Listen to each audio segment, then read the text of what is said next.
अब इस वीडियो में हम देखेंगे कि वेन डायग्राम क्या होता है और कौन से ऑपरेशन सेट पे परफॉर्म होते हैं और उनको हम वेन डायग्राम से भी रिप्रेजेंट करेंगे। तो वेन डायग्राम क्या होता है? Venn diagrams are a schematic way of representing the elements of a set और ए ग्रुप। तो वेन डायग्राम क्या होता है? एक स्कीमेटिक डायग्राम है, कह सकते हैं, एक रिप्रेजेंटेशन है जिसके थ्रू हम सेट के एलिमेंट्स को शो करते हैं। In each Venn diagram we represent sets or group of objects with the help of circles। तो यहाँ पर Venn diagram में हम क्या करते हैं? सेट्स को या ग्रुप ऑफ ऑब्जेक्ट्स को या ग्रुप ऑफ सेट्स को किस में शो करते हैं? With the help of circle. तो अगर सपोज सेट ए है जिसमें एलिमेंट्स 1 2 3 हैं, तो ये ए सेट को ऐसे रिप्रेजेंट करेंगे। ठीक है, ये एक सेट ए है जिसके अंदर एलिमेंट्स क्या है? 1 2 3। सिमिलरली ये सेट बी है जो हमने सर्कल से शो किया है और इसके एलिमेंट्स क्या है? 2 3 4 5। अब हम देख रहे हैं क्या क्या ऑपरेशंस हम सेट पे परफॉर्म कर सकते हैं। तो फर्स्ट ऑपरेशन हम देख रहे हैं यूनियन। तो यूनियन में क्या होता है, पहले हम एग्जांपल से देख लेते हैं कि सपोज ए सेट में 1 2 3 एलिमेंट है और बी सेट में 2 3 4 5 है। ठीक है, अगर मुझे इसका यूनियन करना है तो यूनियन में क्या आता है? इन दोनों के एलिमेंट्स को मिला के एक नया सेट बनता है जिसमें सारे एलिमेंट्स आ जाते हैं ए और बी के। लेकिन अगर कोई नंबर रिपीटेशन में यानी दोनों सेट में अवेलेबल है तो उसे वन टाइम ही लिखेंगे, क्योंकि यहाँ पर इस सेट में हम नंबर्स को रिपीटेशन में नहीं लिखते हैं। तो जैसे ए सेट में 1 है तो ये आ जाएगा, 2 है तो ये भी आ जाएगा, 3 है तो ये भी आ जाएगा। ठीक है, ये तीनों एलिमेंट्स लिख लिया। अब देखा हमने 2 इसमें भी है तो इसको फिर से नहीं लिखेंगे क्योंकि रिपीटेशन हो जाएगा। फिर 3 इसमें भी है तो इसको भी फिर से नहीं लिखेंगे क्योंकि हमारे यूनियन में आ चुका है। अब 4 नहीं है तो इसको ऐड कर देंगे, 5 नहीं है इसको ऐड कर देंगे। तो ये यूनियन हो जाएगा ए और बी का, यानी ए यूनियन बी में ए और बी दोनों के एलिमेंट्स आएंगे लेकिन रिपीटेशन नहीं होगा। अगर दोनों सेट्स में वो नंबर अवेलेबल है तो ए यूनियन बी वाले सेट में सिर्फ सिंगल टाइम ही हम उस नंबर को लिखेंगे। तो यूनियन क्या होता है? The union of two sets A and B is the set of all distinct elements that are in A और बी। तो यूनियन क्या होता है? वो सारे डिस्टिंक्ट एलिमेंट्स क्यों कह रहे हैं? क्योंकि हम रिपीटेशन में नहीं लिख सकते यूनियन में। तो जितने भी डिस्टिंक्ट एलिमेंट्स हैं ए या बी में वो सारे के सारे किस में आ जाते हैं? ए यूनियन बी में। और इसको हम डिनोट कैसे करते हैं? ए लिखते हैं, फिर यूनियन लिखते हैं, फिर बी लिखते हैं। तो अगर हमें ए यूनियन बी का वेन डायग्राम बनाना होता है तो हम कैसे बनाते हैं? ये ए सेट है, ये वाला सर्कल जिसमें एलिमेंट्स 1 2 3 हैं, और ये वाला क्या है? बी सेट है जिसमें एलिमेंट्स क्या है? 2 3 4 5। ठीक है, तो ये पूरा सेट, ये पूरा जो सेट है, ये जो राइट से मैंने शो किया है, ये पूरा किसको रिप्रेजेंट कर रहा है? ए यूनियन बी को। यानी ए यूनियन बी में देखो सारे एलिमेंट्स है ना, 1 भी है, 2 भी है, 3 4 5, ये सारे एलिमेंट्स हैं। तो ये ए यूनियन बी को रिप्रेजेंट कर रहा है वेन डायग्राम। अगर सेट ए यूनियन बी को हम सेट बिल्डर फॉर्म में शो करना चाहे तो कैसे लिखेंगे कि A union B is the set of elements x such that x belongs to A और x belongs to B। तो इस सेट को हम ऐसा भी, A यूनियन B को हम ऐसा भी डिफाइन कर सकते हैं। Next operation is intersection. The intersection of two sets A and B is the set of all distinct elements that are in both A and B। ये चीज़ याद रखनी है कि वो सारे डिस्टिंक्ट एलिमेंट्स जो दोनों में अवेलेबल हो। जबकि यूनियन में क्या हो रहा था? अगर सपोज A में अवेलेबल है और B में नहीं है तो भी वो A यूनियन B में आ रहा था और था वहाँ पर। लेकिन यहाँ पर दोनों में अगर प्रेजेंट होगा, दोनों सेट में अगर प्रेजेंट होगा तो ही वो ए इंटरसेक्शन बी में आएगा। And it is denoted by A intersection B. Intersection का साइन ये वाला रहता है। तो अगर हम एग्जांपल से देखें तो ए में 1 2 3 है, बी में 2 3 5 है। तो इनमें ऐसे कौन से डिस्टिंक्ट एलिमेंट्स हैं जो दोनों में अवेलेबल हैं? तो यहाँ देखें 2 3 यहाँ भी है और 2 3 यहाँ भी है।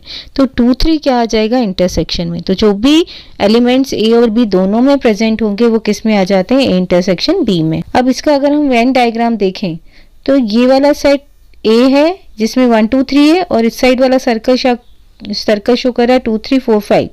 इन दोनों में जो कॉमन एलिमेंट्स है वो यहाँ पर आएंगे। तो ये जो पोर्शन है ये शो कर रहा है ए इंटरसेक्शन बी जिसमें सिर्फ 2 और 3 एलिमेंट आएंगे। तो ये वेन डायग्राम हो गया किसका? A intersection B.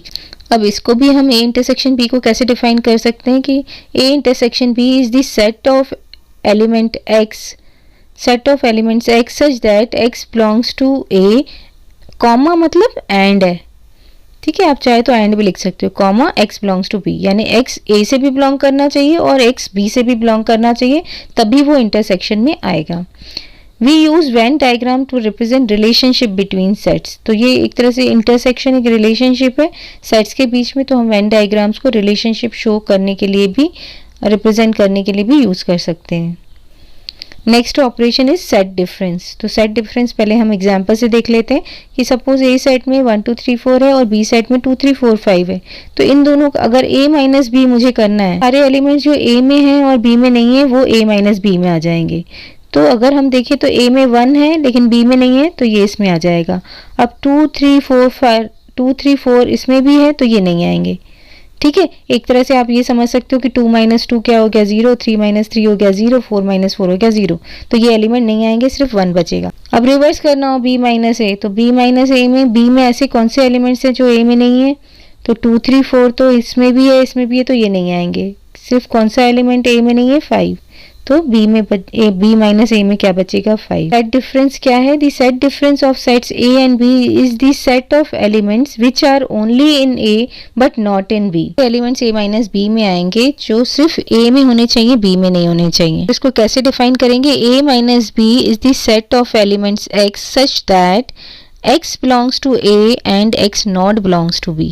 x a से तो बिलोंग होना चाहिए लेकिन b से बिलोंग नहीं होना चाहिए। जैसे यहाँ पर 1 जो है a से तो बिलोंग कर रहा है और b से बिलोंग नहीं कर रहा है। सिमिलरली b माइनस a में क्या हुआ? 5 b से तो बिलोंग कर रहा है लेकिन a से बिलोंग नहीं कर रहा है। तो अगर हमें इसे वेन डायग्राम में शो करना है तो हम कैसे शो करेंगे? ये सर्कल रिप्रेजेंट कर रहा है a को और ये सर्कल रिप्रेजेंट कर रहा है b को। तो सिर्फ जो एलिमेंट्स a में हो b में नहीं हो, तो ये जो इंटरसेक्शन वाला पार्ट है ये क्या शो करता है कि a के एलिमेंट्स b में भी होंगे। तो हमें इसको हटा देना है। सिर्फ इसके अलावा जो ये पोर्शन बचा हुआ है ये हमारा क्या होगा? a minus B. ये वाला सिर्फ पोर्शन ये क्या है हमारा? a minus B. और सिमिलरली b माइनस a कौन सा पोर्शन होगा? जो सिर्फ एलिमेंट्स b में हो, a में नहीं हो।